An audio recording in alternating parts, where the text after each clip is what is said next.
Exodus chapter 3 is one of the most powerful moments in the Bible. It tells us about God's call to Moses at the burning bush and the beginning of Israel's deliverance. Moses was living in Midian, working as a shepherd for his father-in-law Jethro, the priest of Midian. One day, while leading the flock in the wilderness, he came to Mount Horeb, also called the mountain of God. There, something extraordinary happened. The angel of the Lord appeared to Moses in a flame of fire, inside a bush. Moses noticed that the bush was burning, but it was not being consumed by the fire. Amazed, he went closer to see this strange sight. As Moses approached, God called out to him from the middle of the bush. "Moses, Moses!" Moses replied, "Here I am." God told him, "Do not come closer. Take off your sandals, for the place where you are standing is holy ground." Then God revealed himself. "I am the God of your father, the God of Abraham, the God of Isaac, and the God of Jacob." Out of awe and fear, Moses covered his face, afraid to look at God. Then God spoke about his people. He said, "I have surely seen the suffering of my people in Egypt. I have heard their cries and I know their pain.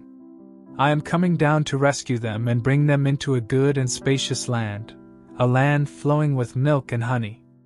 God told Moses that he was sending him to Pharaoh to lead the Israelites out of Egypt. Moses felt unworthy and asked, "Who am I, that I should go to Pharaoh and bring Israel out of Egypt?" But God assured him, "I will be with you.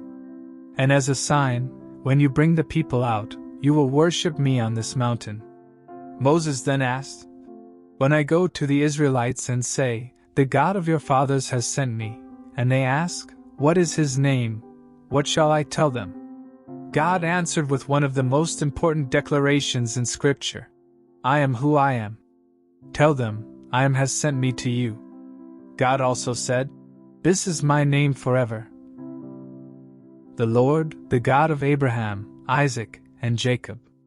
God instructed Moses to gather the elders of Israel and tell them that he had seen their suffering and would bring them into the promised land.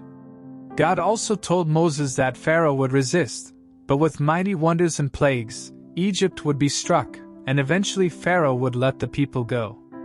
When they left, the Israelites would not go empty-handed. They would take silver, gold, and clothing from the Egyptians. Exodus chapter 3 shows us that God hears the cries of his people, he calls the weak to do great things, and he reveals his eternal name, I Am.